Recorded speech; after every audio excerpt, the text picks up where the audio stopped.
Welcome to the Deep Dives, where we cut through the noise and get straight to the fascinating core of complex topics, just for you. Today we're diving headfirst into human genome, editing a field that feels like science fiction but is reshaping our reality at an incredible pace. We've gathered some of the latest, most impactful research to explore critical questions. Where is the safest, most ethical place to perform gene edits? What are the surprising hidden risks we might be overlooking? And how do we as a society draw the essential ethical lines? Our mission today is to give you a clear, concise understanding of these cutting-edge arguments so you walk away truly well-informed about the future of genetic medicine. It's an absolutely transformative time in biotechnology. Our understanding of what's possible is evolving almost daily. We'll unpack the differences and the surprisingly nuanced debate between editing genes in fetuses versus early embryos. Then we'll peel back the layers on how even changes in non-reproductive cells could, kind of against all traditional understanding, become inheritable. It's a deep dive that will challenge your assumptions about genetic control and responsibility. Okay, let's kick things off with a core debate that's really gaining traction in the scientific community. Should genome editing ideally be done on fetuses inside the womb, rather than on embryos in an IVF lab?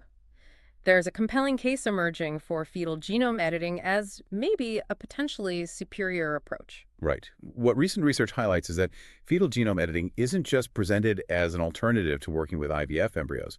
It's being argued as potentially a better one in several crucial ways. The argument points to a more robust body of preclinical data supporting fetal editing compared to modifying IVF embryos, which, is still a very new and developing technology. And crucially, it's seen as less ethically charged. Why is that distinction so important? Well, it really comes down to what we call heritability. When we talk about fetal genome editing, the goal is typically to make modifications that aren't passed down to future generations. They're not intended to be. These are changes meant to treat the individual fetus, not to alter the human germline, the reproductive cells like sperm and eggs that carry genetic information forward. This avoids that significant ethical hurdle of man-made genetic modifications that can potentially be transmitted to future generations, which is a major concern with embryo editing. That makes a lot of sense. So the fundamental insight here is that fetal editing offers a pathway to treat a developing individual without potentially playing God with future generations' genetic makeup.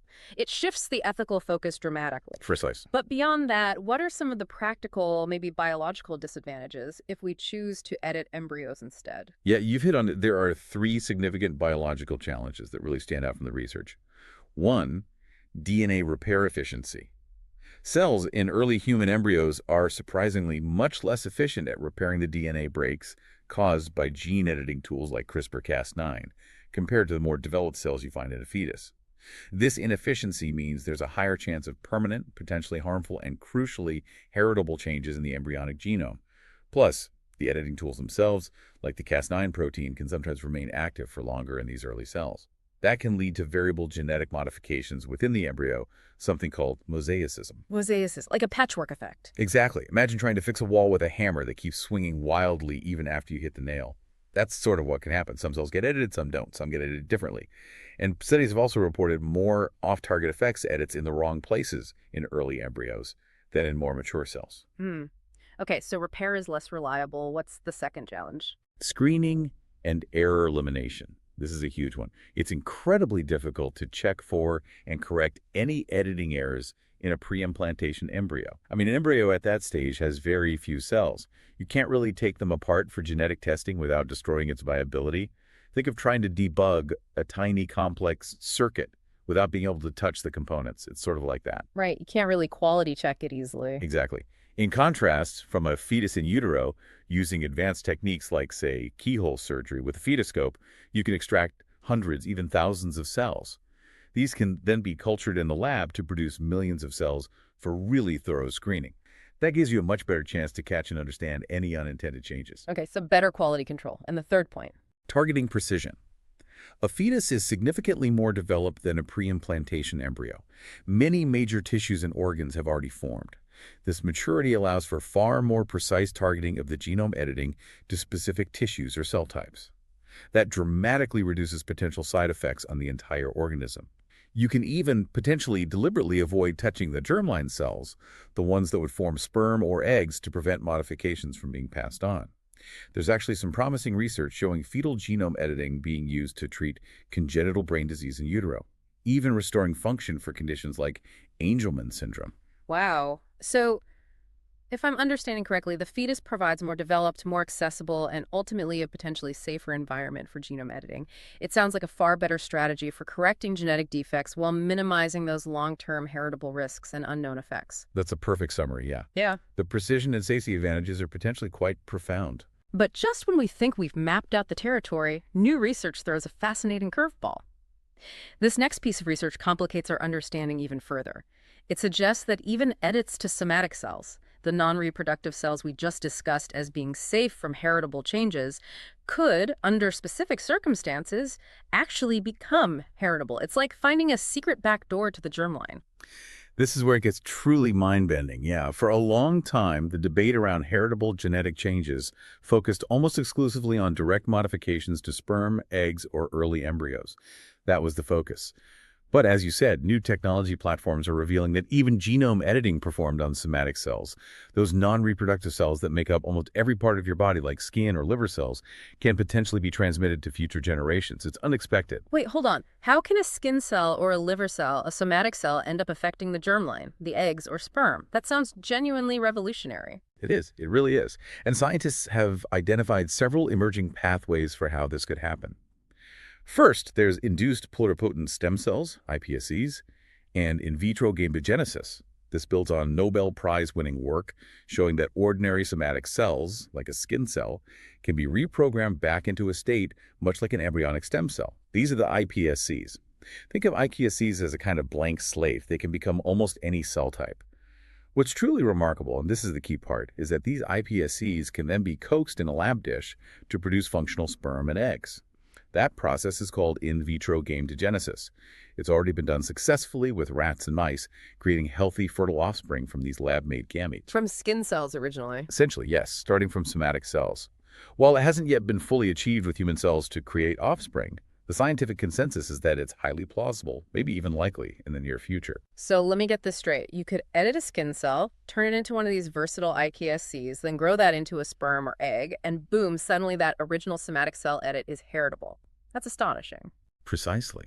That edited somatic cell, through this reprogramming pathway, becomes a potential source for modified germline cells. It bypasses the traditional understanding. Okay, wow. What's the second pathway? The second one involves something called chimeric human offspring. This involves taking those genetically modified iPSCs we just talked about and incorporating them into the inner cell mass of a very early human embryo at the blastocyst stage. Now, this inner cell mass is what eventually develops into the fetus. The risk here is that some of these genome-edited iPSCs could become part of the germline tissues, the developing ovaries or tests in the growing fetus. This results in what's called a mosaic pattern. Meaning some reproductive cells have the edit and some don't. Exactly, a mix. And this mosaicism makes it incredibly difficult, maybe impossible, to predict how these genetic modifications might be passed down to future generations. Not only that, but some studies also point to potential increased risks of autoimmune diseases and even cancers in such chimeric offspring.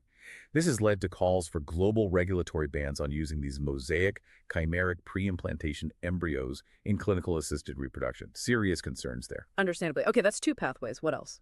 Third, synthetic human embryos. We're also seeing incredibly rapid developments in creating synthetic human embryos. Now, these are embryo models, currently made from aggregates of human embryonic stem cells, not yet from iPSCs, and they don't produce live offspring.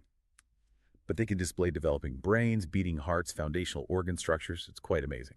The sheer pace of this science suggests that the ability to generate such complex structures from edited iPSCs and potentially integrate them into reproductive pathways somehow could well materialize in the future. It adds another layer of possibility. So another potential route for edited somatic cells to influence the germline down the line. And the fourth. The fourth one brings us back to something we discussed earlier. In utero-fetal gene therapy, but with an unintentional twist. Even when the explicit intention is only to edit somatic cells in the fetus, the developing human fetus is incredibly dynamic. Its tissues are constantly remodeling, growing, changing. So there's a possibility, perhaps small but not zero, that some of those edited somatic cells could unintentionally migrate or get incorporated into the developing germline tissues. So ending up in the ovaries or tests by accident, essentially. Kind of, yes. leading to genetically modified sperm and eggs without ever intending to edit the germline directly. There's even a related concern about epigenomic modifications. These are changes to how genes are expressed, turned on or off, without actually altering the DNA sequence itself. Could these potentially be transmitted too? Now, there's no direct scientific evidence for this unintentional transmission in fetal therapy yet, but it's a theoretical possibility that can't be completely ruled out without really rigorous genetic screening after birth. And that screening itself poses challenges, often requiring invasive biopsies that could, ironically, impact future reproductive potential. So the shocking takeaway here is that our traditional neat distinction between somatic and heritable genetic modification is being completely blurred, maybe even rewritten, by these scientific advances. It dramatically expands the scope of what we need to think about, regulate, and consider ethically. It really does. Given these complex new pathways, are the issues we talked about earlier with CRISPR-Cas9 itself, like off-target edits, mosaicism, still a major concern here? Oh, absolutely. CRISPR-Cas9, while revolutionary, isn't foolproof. It's not perfect. We still see unintended on-target errors, mistakes at the intended edit site, and off-target errors elsewhere in the genome. And mosaicism, that patchwork effect, remains a significant challenge. Not all cells get edited uniformly. And critically, that problem of limited DNA repair capacity in early human embryos compared to somatic cells, it resurfaces here too. Actually, the research suggests that maybe editing the somatic cells before you start processes like in vitro gametogenesis or forming chimeric embryos might actually be a better strategy for screening and eliminating errors. Why is that? Well, simply because you typically start with a much larger number of somatic cells, millions, potentially, that you can test thoroughly. Compare that to the very precious few-celled early human embryo where extensive testing just isn't feasible. More cells give you more opportunity for quality control before you create gametes or integrate cells into an embryo. That's a really important practical distinction. Okay, so what does all this complex picture mean for us, particularly when we circle back to the idea of germline genome editing of human IVF embryos? This takes us squarely into profound ethical and practical dilemmas that, it seems, call for some really stringent criteria. Exactly. And it brings us to a really fundamental question. Is germline genome editing of IVF embryos truly necessary?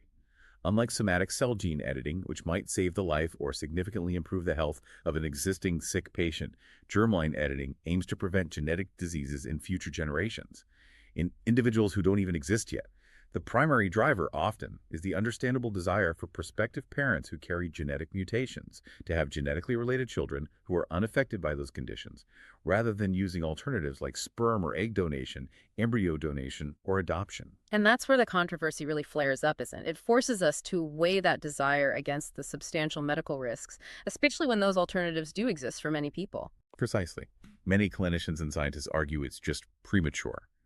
They cite the lack of safety data, especially long-term data over multiple generations, which you'd ideally want from animal studies before trying this in humans. And they point, quite rightly, to these existing, safer pathways to parenthood. However, we also absolutely have to acknowledge the cultural and societal nuances. This isn't a one-size-fits-all issue globally. In some societies, for instance, many Muslim-majority countries where gamete or embryo donation is prohibited, or perhaps some Confucian East Asian societies where adoption outside the direct bloodline might be less culturally accepted, these non-genetically related options might simply not be considered acceptable alternatives by prospective parents. Yeah. In these specific contexts, germline genome editing, despite all its known and unknown risks, might be seen as a highly preferred, perhaps even the only viable, option for these parents to have a genetically related child free of a specific condition. That's such a crucial cultural perspective, often missed in Western-centric discussions.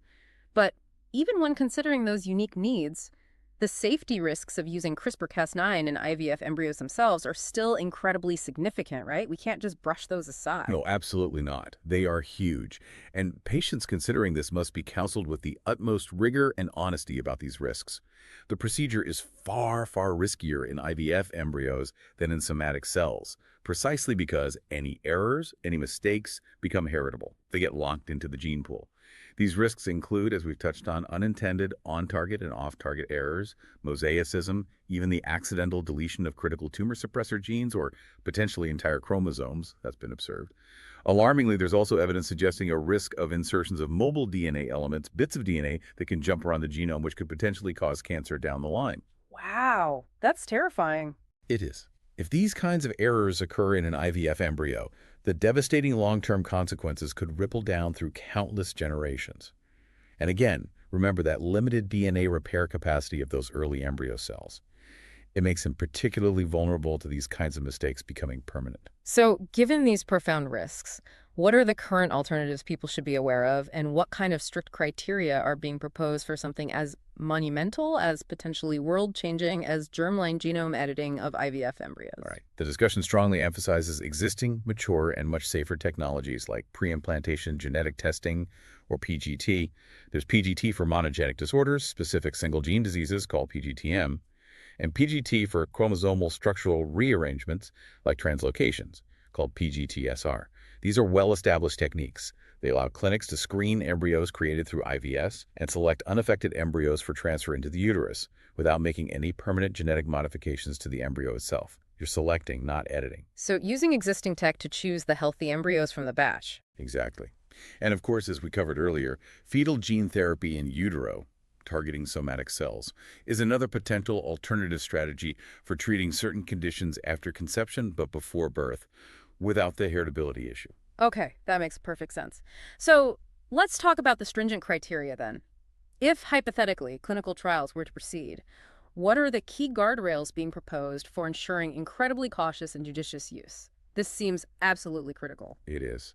And these criteria are based firmly on the core ethical principle of non-maleficence, which basically means, above all, do no harm, or at least minimize harm as much as possible. 6 main criteria are generally proposed. First, cautious application. Because this isn't typically directly saving an existing life, but rather preventing a future genetic disease, it must be applied with extreme caution. Avoid any non-essential usage. Patients need absolutely rigorous counseling on all the potential risks, the unknowns, and the available alternatives like PGT adoption or gamed embryo donation. Informed consent has to be incredibly robust. Right. Caution first. What's second? Second, only when all affected embryos are expected. Germline editing should only really be considered for an entire batch of IVF embryos without doing PGT first, if, and only if, all of those embryos are expected to be affected by the genetic disease based on the parent's genetics. For example, if at least one parent is homozygous for a dominant mutation, meaning they have 2 copies of the dominant faulty gene, or if both parents are homozygous for a recessive mutation. In those rare cases, all offspring would inherit the condition, so PGT wouldn't offer unaffected embryos to select. Okay, so only in very specific genetic situations where selection isn't an option. Correct. Which leads to the third point, PGT first. In the vast majority of cases where there's a chance some embryos created will be unaffected, even if they are carriers, PGT must be performed first. The absolute priority is to identify and select any naturally unaffected embryos for transfer, avoiding the risks of editing altogether. Use the safer option first. Makes sense. Fourth, no editing for carriers. IVF embryos identified by PGT as being carriers, meaning they carry 1 copy of a recessive gene mutation but would still develop into an unaffected healthy child, should not undergo germline genome editing. There's simply no medical justification to expose that embryo to the risks of editing. Okay. Don't fix what isn't broken, essentially. Pretty much. Fifth, new IVF cycle preferred.